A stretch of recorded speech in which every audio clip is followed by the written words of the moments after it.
بسم اللہ الرحمن الرحیم۔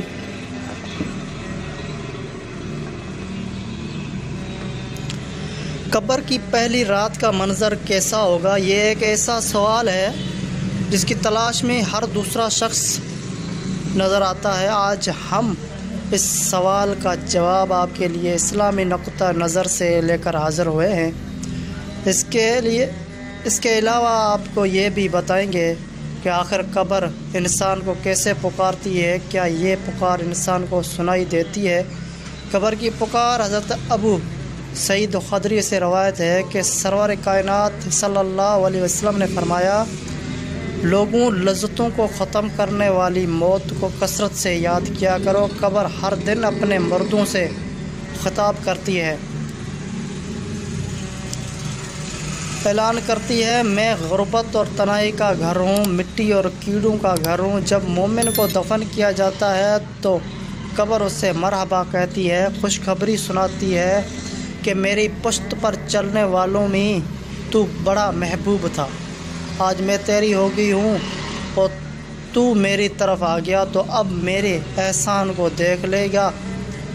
یہ کہہ کر قبر تا حد نگاہ کشادہ ہو جاتی ہے اور جنت کا دروازہ اس کے لیے کھول دیا جاتا ہے، جہاں اس کو جنت کی تازہ ہوا آتی ہے۔ حضرت ابو ہریرہ رضی اللہ تعالیٰ عنہ کا بیان ہے کہ رسول صلی اللہ علیہ وسلم ایک جنازہ میں شریک ہوئے، پھر فرمایا میں بھی آپ صلی اللہ علیہ وسلم کے ہمراہ تھا۔ آپ صلی اللہ علیہ وسلم ایک قبر کے پاس بیٹھ گئے اور فرمایا،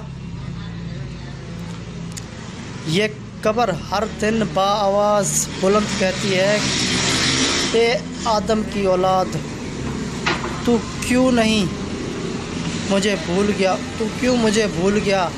کیا تجھے یہ معلوم نہیں کہ میں تنہائی کا گھر، غربت کا گھر، وحشت کا گھر، کیڑوں مکوڑوں کا گھر ہوں؟ میں بہت تنگ گھر ہوں، مگر اللہ جس کے لیے کشادگی کا حکم فرمائے گا اس کے لیے کشادہ ہو جاؤں گی۔ اس کے بعد آپ صلی اللہ علیہ وسلم نے فرمایا، اے قبر یا تو جنت کا چمن ہے یا پھر آگ کا ایک تنور ہے۔ حضرت ابو حجاج رضی اللہ تعالیٰ عنہ سے روایت ہے کہ رحمت العالمین صلی اللہ علیہ وسلم نے فرمایا، مردہ جب قبر میں رکھا جاتا ہے تو قبر اس کو کہتی ہے، اے ابن آدم، تو ہلاک ہوا، تجھے کس چیز نے مجھ سے دھوکے میں رکھا؟ کیا تجھے معلوم نہ تھا کہ میں فتنہ، تاریکی اور کیڑوں مکوڑوں کا گھر ہوں؟ تجھے کس چیز نے مجھ سے بہکا کر نظر کر دیا اور تو میری پشت پر خوب اکڑ کر چلتا تھا؟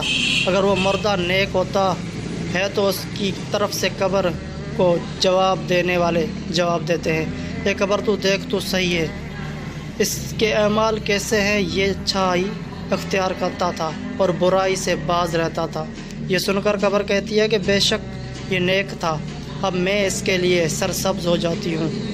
مردے کا جسم اس وقت منور ہو جاتا ہے اور اس کے روح اللہ تعالیٰ کی طرف بھیج دی جاتی ہے۔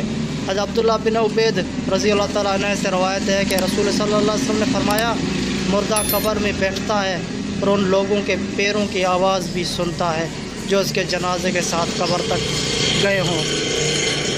مردے اس کی قبر کہتے ہیں، اے ابن آدم، تیری ہلاکت ہو، تو نے میری تنگی، بدبو اور کیڑوں مکوڑوں کا خوف نہیں کیا، اس لیے تو نے ان چیزوں سے بچنے کے لیے تیاری نہیں کی۔ بدعمال مردے سے قبر کہتی ہے، تجھے میری تاریکی، میری وحشت، میری تنہائی اور تنگی اور میرا غم یاد نہیں رہا۔ اس کے بعد قبر اس کو جکڑ دیتی ہے، جس کے بعد اس کی پسلیوں کی ہڈیاں ایک دوسرے میں پیوست ہو جاتی ہیں۔ جب نیک بندے کے لیے قبر کشادہ کر دی جاتی ہے اور اس کی دائیں ایک کھڑکی کھول دی جاتی ہے جہاں سے اس کو جنت کی ہوا آتی ہے۔ اللہ پاک ہم سب کو قبر کے عذاب سے بچائے اور ہم کو نیک اعمال کرنے کی توفیق عطا فرمائے، آمین یا رب العالمین۔